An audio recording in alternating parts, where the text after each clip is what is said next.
মধ্যপ্রাচ্যে যুদ্ধ শুরু হলে বাংলাদেশের উত্তরাঞ্চলের কৃষকরা রাতের আধারে মাঠে দাঁড়িয়ে থাকেন। কারণ জানেন? কারণ ডিজেল না পেলে শস্য রোপণ সম্ভব নয়। আর ডিজেল আসে কোথা থেকে? পাইপলাইনের ওপার থেকে, ভারত থেকে। কিন্তু এখন প্রশ্ন হলো, যদি ভারত সেই ডিজেল সরবরাহ বন্ধ করে দেয়, তাহলে কি হবে বাংলাদেশের? চলুন পুরো বিষয়টা ধাপে ধাপে বিশ্লেষণ করি। সংকট কতটা বড় হতে পারে আর বাংলাদেশ কতখানি প্রস্তুত। ভারত দক্ষিণ এশিয়ার সবচেয়ে বড় জ্বালানি হাব। ওদের নিজস্ব স্ট্র্যাটেজিক পেট্রোলিয়াম রিজার্ভ আছে প্রায় 5.33 মিলিয়ন মেট্রিক টন।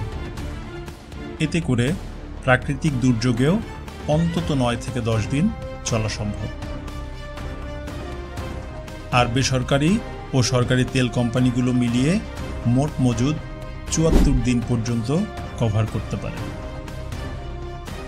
কিন্তু এত কিছু থাকার পরও ভারত স্বস্তিতে নেই। ভারতের ভেতরেও সমস্যা আছে। বিশ্বব্যাপী তেলের দাম বাড়ছে, সরবরাহ কমছে। এই অবস্থায় ভারত সরকার রপ্তানি কমিয়ে অভ্যন্তরীণ মজুদ বাড়াতে বাধ্য হচ্ছে। আপনি জানেন কি, শুধু ডিজেলেই ভারতের দৈনিক চাহিদা প্রায় 18 থেকে 20 লাখ ব্যারেল। বিশেষ করে কৃষিকাজ, পণ্যবাহী ট্রাক এবং ট্রেন সবই ডিজেলে চলে। আর এখন যুদ্ধের উত্তেজনায় রেড সি এবং হরমুজ প্রণালীর মতো জায়গা অনিরাপদ হয়ে উঠেছে। এর মানে তেল আসবে দেরিতে, দাম হবে বেশি। তাই ভারত নিজেদের প্রয়োজন মেটাতে ডিজেল রপ্তানিতে কাটছাট করতে পারে, যার সরাসরি প্রভাব পড়বে বাংলাদেশে।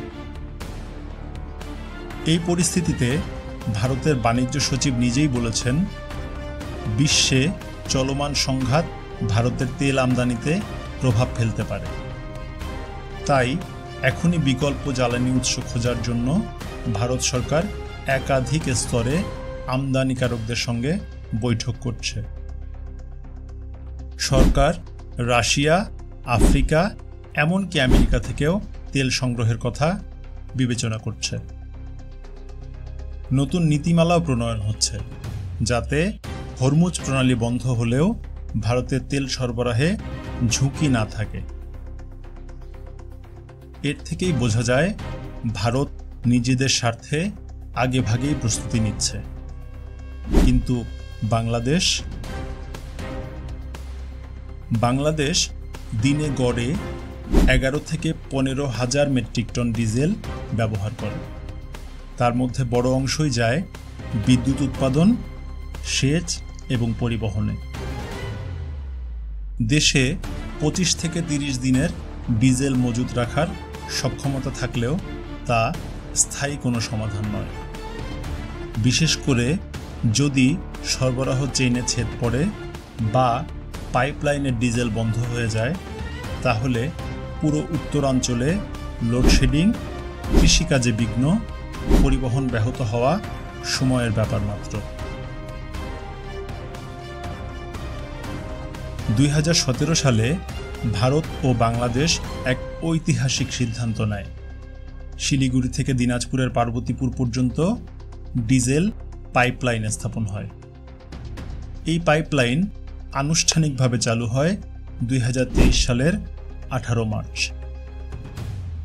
যা থেকে বছরে 10 থেকে 12 লক্ষ টন ডিজেল সরবরাহ হওয়ার কথা। এটা শুধুই পাইপ নয়, এটা বাংলাদেশের জ্বালানি নিরাপত্তার লাইফ লাইন হয়ে দাঁড়িয়েছে। কিন্তু এই লাইনে যদি ডিজেলই না আসে, চলুন এক মুহূর্ত কল্পনা করি, আগামীকাল সকালে যদি ভারত ডিজেল সরবরাহ বন্ধ করে দেয়, তাহলে কি কি হতে পারে? বিদ্যুৎ কেন্দ্র বন্ধ হয়ে যাবে বা বিকল্প তেল কিনে খরচ দ্বিগুণ হবে। কৃষি জমিতে সেচ দেওয়া অসম্ভব হয়ে যাবে, ফলে খাদ্য সংকট দেখা দিবে। পণ্য পরিবহন ব্যাহত হবে, ফলে বাজারে জিনিসপত্রের দাম হঠাৎ বেড়ে যাবে। চোরাচালান ও কালোবাজারি বাড়বে। সরকারকে ভিন্ন উৎস থেকে তেল আনতে হবে, যা খরচ সাপেক্ষ ও সময় সাপেক্ষ। এটা শুধু সরবরাহ বন্ধ হওয়ার গল্প নয়, বরং এটা জাতীয়ভাবে স্থবির হওয়ার একটি আশঙ্কা। এখন প্রশ্ন, এমন অবস্থায় আপনি কি ভাবছেন?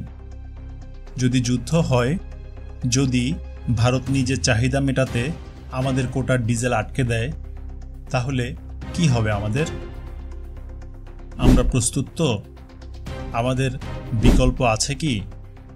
সরকার যদি এখনই পদক্ষেপ গ্রহণ না করে, তাহলে এই ভোগান্তিতে পড়ব আপনি, আমি, আমরা সবাই। আর এভাবে চলতে থাকলে একটা সময় হয়তো কল্পনার ভয়াবহতাই বাস্তব হয়ে দাঁড়াবে। সত্যকে জানার জন্য সাবস্ক্রাইব করুন এথিক্যাল টক, কারণ এখানেই আমরা তুলে ধরি গোপন রাজনৈতিক বাস্তবতা, আন্তর্জাতিক ষড়যন্ত্র আর ক্ষমতার অদৃশ্য খেলা। আপনাদের মূল্যবান মতামতের অপেক্ষায় থাকবো আমরা।